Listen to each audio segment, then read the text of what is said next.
As the journey's unfolded, it's got deeper and deeper and deeper and deeper. And you cannot look at what's happening in the world and ways to change what's happening without realizing that we create our reality. What we think is real becomes our experienced reality. For instance, if you think you are powerless and you're just little me, I'm just Joe Public, I've got no power, what will you live? You will live a powerless life in which you will be little me. But little me does not exist except in your perception of reality. And the whole idea is to persuade humanity from cradle to grave that they have no power and events in their lives are random and they're just bad luck and good luck, and they should hand their power to the people in authority because they know best. We have 6 billion people on this planet, so they tell me, I don't know who's bloody counted them, that are overwhelmingly not conscious. They are what I call body conscious. They're 5 sense conscious. They're conscious of the 5 senses. They're not conscious of much greater, deeper, more wise and knowledgeable levels of consciousness, which is what they really are. And what is happening now is people are waking up. People talk about, I suddenly woke up and I could see it. Well, what is this waking up? It's the point where these people cease to be only body conscious, 5 sense conscious. Can I see it, touch it, hear it, taste it, smell it? Oh, it exists then. To becoming multidimensionally conscious, if you like, to access greater amounts of their infinite consciousness and to change their point of observation of this world. When people say to me, I don't understand it, it's so obvious now I can see it, why didn't I see it before? Because you were body conscious. You weren't conscious in the terms that I'm talking about. It's similar to being in a little room and there's a door in the room and everyone's sitting in the room and you're born in the room and they're all telling you that this room is all there is. And this is the world, and this is the limit of possibility. This is the limit of what you are. And every time you go towards the door, they go, oh no, you can't go through that door. What will the Pope say? What will the bishop say? What will the rabbi say? What will your mother say? What about the people at work? Oh my goodness, you can't go through that door. And then eventually you do go through the door.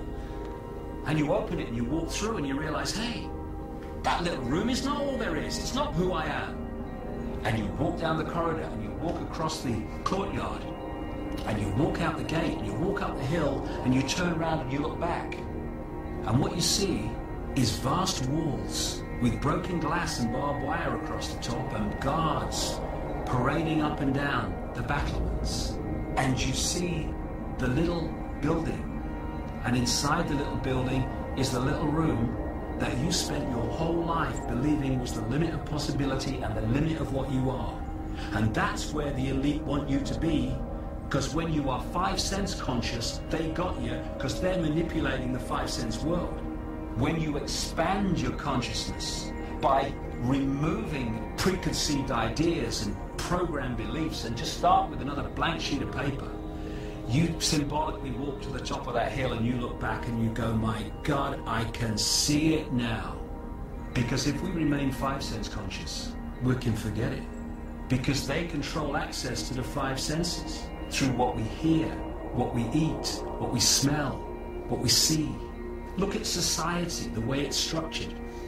It's all structured to entice and entrap the 5 senses and hold us staring in that headlights of that oncoming train. But when you move away from preconceived ideas and preconceived beliefs and what the bloody bishop tells you, what your mother tells you, what the professor at university tells you, and you start to think for yourself with a blank sheet of paper, then you can start to see the world in a different way. And amazing things happen. I know, I've experienced them for 20 years. I know other people have experienced them. Suddenly, when you put out the intent, I want to make a contribution to bringing an end to this fascism and having a world of freedom. What happens, because we are electromagnetic beings on this level, we are putting out that intent. And that intent locks into other magnetic energy fields that we call people, places, experiences, and we draw those people to us.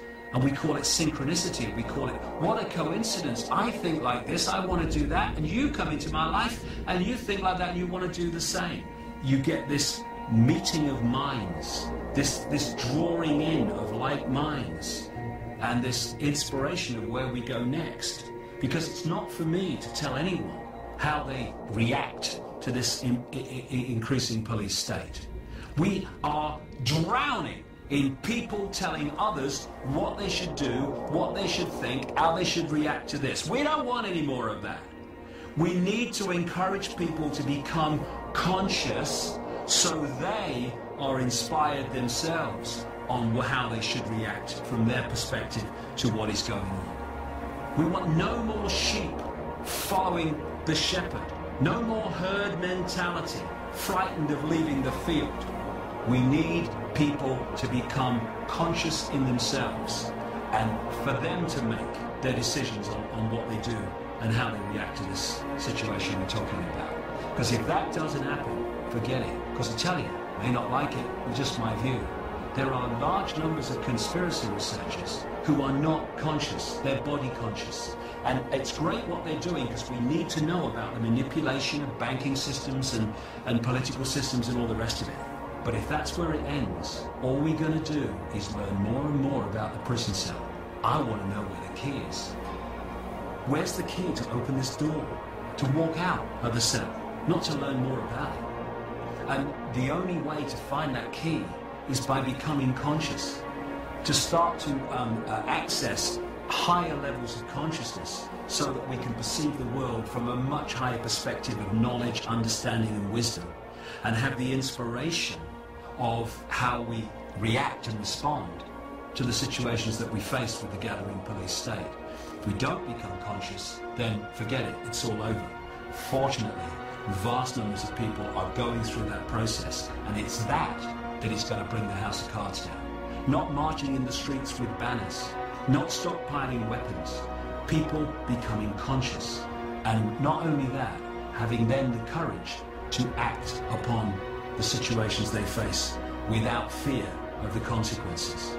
Because there are no consequences. We are infinite consciousness. We live forever.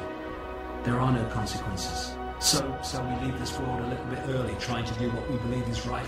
I'm terrified. That's the attitude. That's the point of perspective that's got to bring this down. And I think it's going to, frankly, and quicker than people think.